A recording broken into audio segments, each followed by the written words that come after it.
Hello friends, welcome back to DLS news. तो आज तारीख 11 अप्रैल 2022, दिन मंडे सोमवार, हिंदी तिथि चैत्र माह शुक्ल पक्ष दशमी और आज चैत्र नवरात्रि का पारण भी हो चुका है। नवरात्रि खत्म हो चुकी है। आइए बात करते हैं आज के मुख्य समाचार और टुडे ब्रेकिंग न्यूज के अपडेट वीडियो में नजर डालते हैं देश भर की तमाम बड़ी खबरों पर। देखिए, अमेरिकी राष्ट्रपति जो बाइडेन के साथ आज वर्चुअल मीटिंग करेंगे देश के प्रधानमंत्री नरेंद्र मोदी। द्विपक्षीय सहयोग को बढ़ाने पर होगी बातचीत। जी हाँ, दरअसल भारत और अमेरिका का 2+2 समिट आज 11 अप्रैल से शुरू होने जा रहा। ऊर्जा और खाद्य संकट पर भी बातचीत होगी। व्हाइट हाउस बोला कि हमारे रिश्ते अहम हैं। वहीं 5 दिन के दौरे पर अमेरिका पहुंचे हमारे भारत के रक्षा मंत्री राजनाथ सिंह और वो भी वहां पर 2+2 मंत्री स्तरीय बातचीत में हिस्सा लेंगे। चलिए अगली बड़ी खबर देखिए दोस्तों। अब राशन की दुकानों पर होंगे बैंकों के काम। सरकार देने जा रही है कॉमन सर्विस सेंटर का दर्जा। जी हाँ, आम नागरिकों के लिए, आम लोगों को बड़ी राहत देने के लिए सरकार की ये नई पहल है। राशन की दुकानों पर लोगों की भारी संख्या में मौजूदगी को देखते हुए बैंकिंग ट्रांजैक्शन की सुविधा की शुरुआत कर रही है सरकार। राशन की दुकानों पर पहले से ही POS मशीनें लगी हैं और दुकानें कंप्यूटराइज्ड हैं। ऐसे में बैंकिंग ट्रांजैक्शन होने से इन दुकानों की आय भी बढ़ेगी और लोगों को भी सुविधाएं ज्यादा मिलेगी। एक रिपोर्ट में ये बात सामने आई कि देश में मौजूद लगभग 6 लाख राशन की दुकानों को बिजनेस कॉरेस्पेंड या बैंक मित्र का दर्जा दिया जाएगा। गवर्नमेंट जल्दी इस तरह की प्लानिंग बना रही है और ऐसे में आप भी या वे लोग जो खास करके गाँव की लोकेशन में रहते हैं, जिनके आसपास बैंक नहीं है, वे भी बैंकिंग सुविधाओं का फायदा ले पाएंगे। राइट, चलिए अगला अपडेट देखिए दोस्तों। एफडी कराने वालों को बड़ा झटका लगा है। इंडियन ओवरसीज बैंक ने एफडी की ब्याज दरों में कटौती कर दी है। 1 साल की एफडी पर अब आपको 5.15% ब्याज मिलेगा। सरकारी बैंक इंडियन ओवरसीज बैंक की तरफ से जो एफडी की नई रेटें जारी की गई है, अब आपको कितना ब्याज मिलेगा अलग अलग टाइम पीरियड की एफडी के अकॉर्डिंग नई और पुरानी दोनों ही ब्याज दरों का कंपैरिजन आप देख सकते हैं। ओके, और वहीं देखिए बड़ी खबर, देश भर के इंजीनियरिंग मैनेजमेंट कॉलेजों में अब एक समान होगी फीस। सरकार स्लैब तैयार कर रही है। जी हाँ, AICTE के वरिष्ठ अधिकारी की ओर से यह बताया गया है कि इंजीनियरिंग के UG और PG प्रोग्राम दोनों के लिए फीस का ढांचा तय कर दिया गया है। किसी भी तकनीकी संस्थान में UG यानी कि अंडर ग्रेजुएट प्रोग्राम में दाखिले के लिए फीस स्लैब बना दिया गया है और इस स्लैब में 80,000 से लेकर 1,90,000 तक की सीमा रखी गई है। यानी कि इससे ज्यादा कोई भी इंजीनियरिंग IIT कॉलेज जो है बच्चों से फीस नहीं वसूल पाएगा। इस तरह का भी नियम बनाने जा रही है गवर्नमेंट, है ना। और चलिए अगला अपडेट देखिए। देश की वित्त मंत्री निर्मला सीतारमण जी 23 अप्रैल को सरकारी बैंकों के प्रमुखों के साथ बातचीत करेगी और हमारे देश की अर्थव्यवस्था की रफ्तार को तेज करने के लिए डिस्कशन करेगी। वह देखिए, प्रधानमंत्री संग्रहालय का उद्घाटन करेंगे देश के प्रधानमंत्री नरेंद्र मोदी खुद 14 अप्रैल को और यहाँ पर भारत के इतिहास के पिछले सभी प्रधानमंत्रियों का योगदान दिखेगा। 3 मूर्ति भवन में नेहरू मेमोरियल संग्रहालय और पुस्तकालय से सटी 10,000 वर्ग मीटर भूमि पर बने इस संग्रहालय में भूतपूर्व प्रधानमंत्रियों से संबंधित संग्रह होंगे। अच्छा, टेक्नोलॉजी से एक बड़ी खबर आ रही दोस्तों। अब आपको व्हाट्सएप पर कुछ नए फीचर मिलेंगे। एक तो आपका मैसेज भेजना और भी ज्यादा प्राइवेट होगा। व्हाट्सएप में इस तरह का कमाल का फीचर आ रहा। दरअसल व्हाट्सएप में फोटो वीडियो सेव करने के लिए अब परमिशन से संबंधित कुछ और ऑप्शन आपको मिलेंगे। अब फोन में आपकी बिना मर्जी के फोटो वीडियो सेव भी नहीं होंगे। यानी कि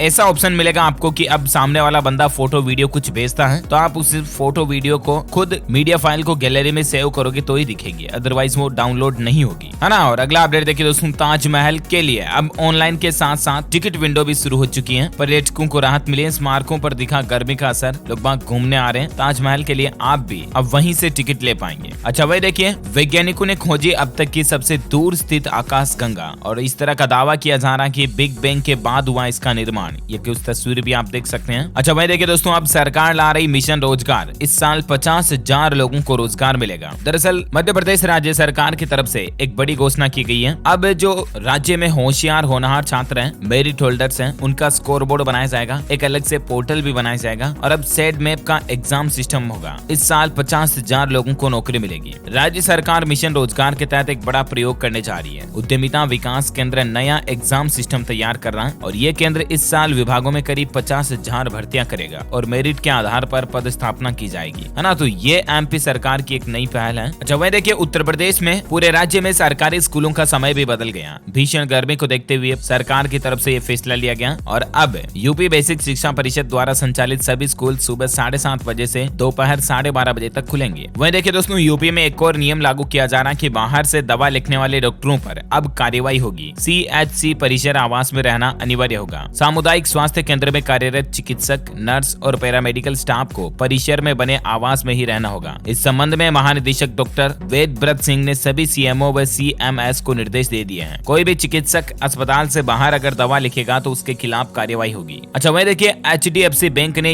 यूपीआई ट्रांजैक्शन के नियमों में बदलाव किया है और अब आप 24 घंटे में इतना फंड ट्रांसफर कर पाएंगे। दरअसल HDFC बैंक अकाउंट के जरिए आप फोन पे, पेटीएम, भीम ऐप, गूगल पे इन यूपीआई का यूजेज करते हुए अब 24 घंटे में आप 1 लाख रुपए या 10 ट्रांजैक्शन से ज्यादा कर सकेंगे। 10 ट्रांजैक्शन की लिमिट केवल फंड ट्रांसफर के लिए है। इसमें बिल पे ट्रांजैक्शन और मर्चेंट ट्रांजैक्शन शामिल नहीं है। HDFC बैंक की तरफ से इस लिमिट को बढ़ा दिया है। ओके, अच्छा अगला अपडेट देखिए दोस्तों। हरियाणा में लाखों बच्चे जुलाई महीने तक बिना वर्दी के स्कूल आ सकेंगे। वर्दी खरीदने के लिए बाध्य नहीं कर सकेंगे स्कूल संचालक। जी हाँ, हरियाणा सरकार ने लाखों स्कूली बच्चों और अभिभावकों को बड़ी राहत दी है। जुलाई महीने तक बिना स्कूल यूनिफॉर्म के भी स्कूल जा सकेंगे बच्चे बच्ची। उन्हें जुलाई तक वर्दी खरीदने के लिए सरकारी या प्राइवेट स्कूल बाध्य नहीं कर पाएंगे। स्कूल शिक्षा विभाग की तरफ से इस तरह का आदेश जारी कर दिया गया। अच्छा दोस्तों, उत्तर प्रदेश में सरकारी कर्मचारियों और पेंशनरों को योगी सरकार इस महीने से देगी कैशलेस इलाज का तोहफा। प्राइवेट अस्पतालों में भी इलाज करा पाएंगे। सरकार भी कर्मचारियों और उनके परिवारों के लोगों का हेल्थ कार्ड बनाएगी। जानकारी के मुताबिक योजना को अप्रैल के अंतिम सप्ताह तक लागू किया जा सकता है और इस योजना का क्रियान्वयन सरकारी एजेंसी सांची द्वारा किया जाएगा। वह देखिए, यूपी के सीएम योगी आदित्यनाथ ने एक और बड़ा ऐलान किया और कहा कि हर विधानसभा में बनाए जाएंगे 100 बेड के हाईटेक अस्पताल भी। लगभग 403 विधानसभा में 100 बेड के हाईटेक अस्पताल बनाए जाएंगे, जहां पर आपको सभी तरह की एडवांस मेडिकल फैसिलिटीज मिलेगी। हर तरह का इलाज आप करवा पाएंगे। कल ही रामनवमी के मौके पर उत्तर प्रदेश के मुख्यमंत्री योगी आदित्यनाथ ने इस बात की घोषणा की है। अच्छा दोस्तों, रामनवमी की बात हो रही तो मैं आपको कुछ और जानकारी बता दूं। जैसा कि आपको पता होगा, कल ही हमारे देश में प्रभु श्री राम के जन्म उत्सव के रूप में रामनवमी का त्योहार बड़ी ही धूमधाम से मनाया गया। ये देख सकते हैं आप अलग अलग जगहों के श्री राम के कार्यक्रम की तस्वीरें। अयोध्या में रामनवमी की तस्वीरें देखिए आप। पीले वस्त्रों में सजे रामलला, 30 लाख राम भक्तों की भीड़ उमड़ी। फूलों से सजे 10,000 मंदिर से भी ज्यादा। वहीं मध्य प्रदेश की तस्वीरें देखिए आप। 5 लाख दीपों से जगमग हुआ और 4500 वॉलंटियर्स ने 10 मिनट में जलाए दिए। रोशन हुई राम राजा सरकार की नगरी। मुख्यमंत्री शिवराज ने महा आरती भी की। रामनवमी पर एमपी में 5 लाख दीपक एक साथ जलाए गए। वहीं देश भर में रामनवमी की धूमधाम के बीच देश के प्रधानमंत्री और उपराष्ट्रपति, राष्ट्रपति समेत कई बड़े नेताओं ने शुभकामनाएं भी दी। पीएम मोदी ने कहा कि देशवासियों को रामनवमी की ढेरों शुभकामनाएं। भगवान श्री राम की कृपा से हर किसी को जीवन में सुख, शांति और समृद्धि प्राप्त हो। जय श्री राम। वह देखिए, बिहार में भी रामनवमी के मौके पर महावीर मंदिर पर फूलों की बारिश हुई। सीवान में 1100 कन्याओं द्वारा शोभा यात्रा भी निकाली गई। ये तस्वीरों में आप देख सकते हैं बिहार के रामनवमी का कार्यक्रम। सुबह से मंदिरों में जुटी श्रद्धालुओं की भीड़ जय श्री राम के नारों से गूंज उठा पूरा भारत। लेकिन बड़े ही दुख की बात है दोस्तों, रामनवमी के जुलूस और रैलियों के बीच कई असामाजिक तत्वों ने माहौल खराब करने की कोशिश भी की। देख सकते हैं आप, रामनवमी पर मध्य प्रदेश में भी बवाल हो गया। खरगोन बड़वानी में जुलूस पर पथराव किए, पेट्रोल बम फेंके, कर्फ्यू लगाया। एसपी और टीआई समेत कई लोग घायल हो गए। इतना ही नहीं, आप देख सकते हैं अहमदाबाद, गुजरात में भी रामनवमी शोभा यात्रा पर हिम्मतनगर और खंपात में पथराव किया गया। पुलिस पर भी हमला किया, आगजनी भी हुई, 3 दुकानों में आग लगा दी गई। कितनी मतलब शर्म की बात है कि इस तरह के खुशी के माहौल में भी कई असामाजिक तत्व इस तरह की हरकतें करते हैं। राजस्थान करौली में आपको पता होगा, हिंदू नववर्ष के दिन हिंसा हुई थी। रैली पर पत्थर फेंके गए। उसके बाद से लगा कर्फ्यू अभी तक जारी है और उस कर्फ्यू को भी 12 अप्रैल तक बढ़ा दिया। बाइक रैली पर पथराव के बाद 2 अप्रैल को कर्फ्यू लागू किया था। इंटरनेट अभी भी बंद है करौली में। तो कुछ यूं रहा रामनवमी का माहौल देश भर में। चलिए अगली बड़ी खबर देखिए आप। सावधान हो जाइए, वियाग्रा से 80% तक आंखों की रोशनी जाने का खतरा है। जी हाँ, वियाग्रा गोली किस काम आती है आप अच्छी तरह से जानते होंगे। इसका इस्तेमाल उत्तेजना लाने के लिए किया जाता है और मेडिकली टर्म्स में देखें दोस्तों तो ये गोली लेने के बाद शरीर में ब्लड सर्कुलेशन का फ्लो काफी ज्यादा बढ़ जाता है। लेकिन हाल ही में वैज्ञानिक रिसर्च में ये दावा किया गया। ये दावा ब्रिटिश कोलंबिया यूनिवर्सिटी के शोधकर्ताओं ने हालिया रिसर्च में किया। वैज्ञानिकों का कहना है कि वियाग्रा में इस्तेमाल होने वाले ड्रग सियालिस, लेविट्रा और स्पेड्रा आंखों के लिए समस्या पैदा कर सकते हैं और आंखों की रोशनी जाने का खतरा भी रहता है। So please be alert. चलिए अगला अपडेट देखिए दोस्तों। योगी सरकार ने दी प्राइवेट स्कूलों को फीस बढ़ाने की इजाजत, लेकिन उन्हें कहा कि 5% से ज्यादा इजाफा यानी कि बढ़ोतरी नहीं होनी चाहिए। और ऐसे में यूपी के प्राइवेट स्कूल 5% तक इस साल से स्कूल फीस बढ़ा सकते हैं। आपको पता होगा दोस्तों, देश भर में नींबू महंगे हो रहे हैं, काफी ज्यादा महंगे हो रहे हैं। हालात ये चल रहे हैं कि कई जगहों पर तो 400, 300, 400 रुपए तक किलो भी नींबू के रेट पहुंच चुके हैं, अलग अलग एरियाज के अकॉर्डिंग, राइट। लेकिन क्या आपको पता है कि नींबू इतने महंगे क्यों हो रहे हैं? और अभी तो ये और भी ज्यादा इनके भाव रेटें बढ़ सकती हैं और महंगे हो सकते हैं। इस महंगाई के पीछे वजह ये है, देश की सबसे बड़ी नींबू मंडी से ग्राउंड रिपोर्ट आ रही देखिए आप। क्योंकि कोरोना ने खाद छीनी, बारिश ने फसल छीनी। आंध्र प्रदेश में 80% आवक कम हुई बेमौसम बारिश की वजह से और इसीलिए नींबू के दाम 6 गुना तक बढ़े। ये आंध्र प्रदेश का तो सिर्फ एग्जाम्पल लिया यानी कि उदाहरण लिया है। बाकी देश भर के अधिकतर राज्यों में हालात यही है कि बेमौसम बारिश हो गई, इसकी वजह से नींबू की फसलें खराब हो गई, प्रोडक्शन इतना नहीं हो पाया और सबसे ज्यादा आंध्र प्रदेश राज्य से ही देश भर में नींबू आता है और यहाँ पर आई भारी बाढ़ में नींबू की खेती बर्बाद हो गई अक्टूबर नवंबर महीने में, और इसीलिए हालात ये चल रहे हैं कि अभी हमें मार्च अप्रैल में नींबू के रेट इतने महंगे देखने को मिल रहे हैं। अच्छा चलिए अगला अपडेट देखिए। Railway exam RRB group D पर खबर आ रही दोस्तों की सीबीटी परीक्षा अब एक ही चरण में होंगी। कुछ और भी अहम बदलाव किए गए तो आप आरआरबी के ऑफिशियल पोर्टल पर जाकर चेक कर लें। ओके, वहीं देखिए अब खत्म होगा रूस और यूक्रेन का युद्ध। आम नागरिकों पर हमले के बाद राष्ट्रपति जेलेंस्की ने बात कही है। ऐसी मीडिया रिपोर्ट्स आ रही दोस्तों की उम्मीद है बहुत जल्द रूस यूक्रेन की जंग खत्म हो जाएगी, क्योंकि यूक्रेन के राष्ट्रपति व्लादिमीर जेलेंस्की का कहना है कि शनिवार को कहा कि रूस ने आम नागरिकों पर हमला करके दुनिया को स्तब्ध कर दिया। इसके बावजूद वह शांति के लिए प्रतिबद्ध हैं। जेलेंस्की ने एक बार फिर अन्य देशों से हथियार मुहैया कराने की गुहार भी लगाई है और रूस के साथ एक बार फिर से शांति समझौता करने का भी प्रस्ताव भेजा है। अच्छा दोस्तों, खबरों का सिलसिला जारी रहेगा। अभी तो कुछ और महत्वपूर्ण और काम की खबरों की बातचीत करेंगे। बताऊंगा मैं आपको सरकार की तरफ से कुछ बड़ी घोषणाएं, बड़े ऐलान, लेकिन फिलहाल आज के मौसम अपडेट देख लेते हैं। देखिए आप मध्य प्रदेश में रेगिस्तान जैसा तप रहा है पूरा राज्य। 122 साल में सबसे ज्यादा महीना अप्रैल का होट रहा। लगातार 10 दिन अभी भी इंदौर वगैरह कई शहरों में लू का अलर्ट जारी है। और संपूर्ण भारत का आज 11 अप्रैल 2022 का मौसम पूर्वानुमान आखिर क्या कहता है, तो आपको बता दूं अगले 24 घंटों के दौरान सिक्किम, उप हिमालय, पश्चिम बंगाल, असम, मेघालय, तमिलनाडु, अरुणाचल प्रदेश और केरल में हल्के मध्यम बारिश की संभावना है। शेष पूर्वोत्तर भारत और तटीय कर्नाटक में भी हल्की मध्यम बारिश हो सकती है। राजस्थान, पंजाब के कुछ हिस्सों में, हरियाणा, दिल्ली, पश्चिम उत्तर प्रदेश और पश्चिमी मध्य प्रदेश के हिस्सों में भी भीषण लू चलने की संभावना है। पूर्वी राजस्थान, पूर्वी मध्य प्रदेश, झारखंड के कुछ हिस्सों में, विदर्भ, पूर्वी उत्तर प्रदेश, हिमाचल प्रदेश और छत्तीसगढ़ के कुछ हिस्सों में भी लू की स्थितियां जारी रहेगी। ओके, तो ये रहा आज का वेदर न्यूज अलर्ट। वहीं कोरोना पर बड़ी खबर देखिए दोस्तों। कोरोना को लेकर देश के प्रधानमंत्री नरेंद्र मोदी ने एक बार फिर से देशवासियों को आगाह किया, चेताया, और उन्होंने कहा कि कोविड अभी गया नहीं है, ये अपना रूप बदल रहा है। हाल ही में आपको बताऊंगा दोस्तों, कल ही गुजरात के जूनागढ़ में प्रधानमंत्री नरेंद्र मोदी वहां एक कार्यक्रम को वीडियो कॉन्फ्रेंसिंग के जरिए संबोधित करते हुए कहा कि हमें अभी भी कोरोना के खिलाफ सतर्कता बरतना जरूरी है, क्योंकि कल ही तो गुजरात में ही कोरोना का नया वेरिएंट देखा गया था, XE।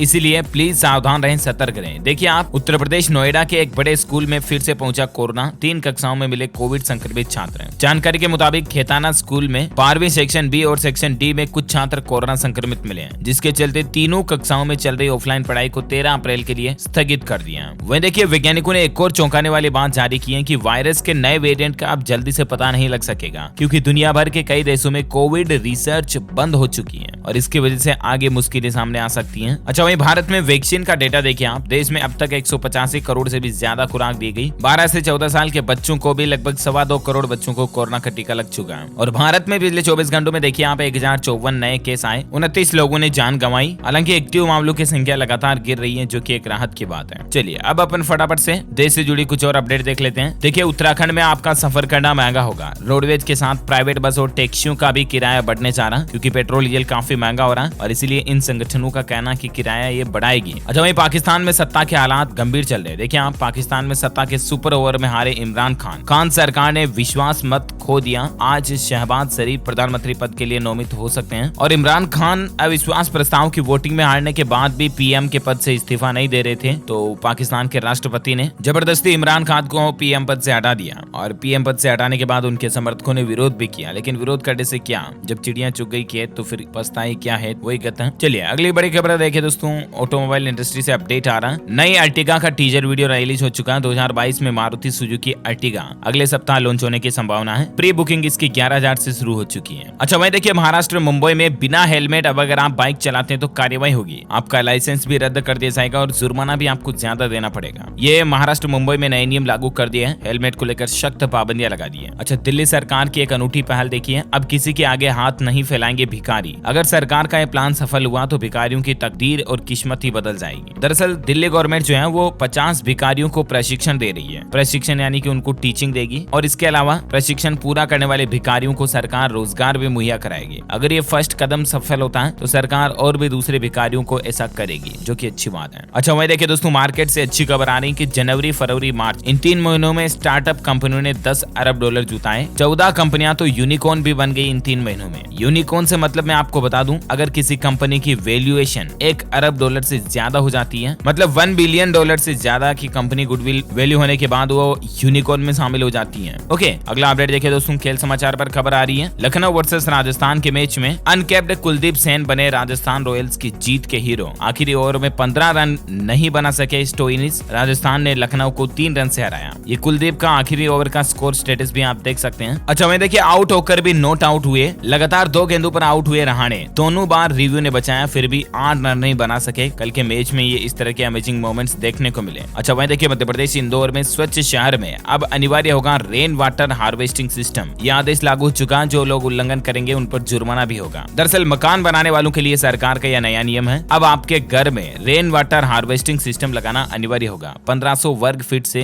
ज्यादा का अगर आपका मकान है, भवन है, तो उसके लिए यह अनिवार्य होगा और इसके आवेदन के साथ सिक्योरिटी राशि भी जमा होगी। इसके बिना भवन निर्माण की अनुमति यानी कि निर्माण स्वीकृति भी आपको नहीं दी जाएगी। ओके, और वहीं देखिए अपडेट, अंडमान निकोबार द्वीप समूह में भूकंप के झटके महसूस किए गए। रिएक्टर स्केल पर तीव्रता 4.9 रही। गनीमत रही कि जानमाल का नुकसान नहीं हुआ। चलिए अगला अपडेट देखिए दोस्तों, झारखंड राज्य में 14 मई से पंचायत चुनाव होंगे। चुनाव आचार संहिता भी लागू हो चुकी है। बैलेट पेपर से होगा मतदान। SEC यानी स्टेट इलेक्शन कमीशन की तरफ से ये ऐलान किया गया। वह देखिए करण महारा बने उत्तराखंड कांग्रेस के नए चीफ। नेता प्रतिपक्ष होंगे यशपाल आर्य। मुख्यमंत्री धामी को हराने वाले कांपड़ी को मिली जिम्मेदारी। साथ ही देखिए राजस्थान हाईकोर्ट में एक महिला ने एक अजीब सी गुहार लगाई। महिला का यह कहना है कि मैं मां बनना चाहती हूं और इसलिए मेरे पति को जेल से रिहा कीजिए, पैरोल दीजिए जज साहब। तो राजस्थान हाईकोर्ट ने महिला की अपील को सुनते हुए ऐतिहासिक फैसला दिया और 15 दिन की पैरोल देने की इजाजत दे दी है। जेल में सजा काट रहे अपने पति को महिला की मांग पर, क्योंकि महिला ने कहा कि वह संतान प्राप्त करना चाहती है और इसीलिए हाईकोर्ट ने कहा कि हालांकि ऐसा तो कोई पर्टिकुलर रूल नहीं है कि संतान प्राप्ति के लिए पति को रिहा किया जाए, लेकिन जेल में पति का रुख अच्छा है, व्यवहार अच्छा है, इसलिए हाईकोर्ट ने उसको इजाजत दे दी है। अच्छा वहीं देखिए दोस्तों, नेपाल में महंगी चीजों के आयात पर लगी रोक, नकदी की कमी बनी वजह। नेपाल सरकार भी ऐसी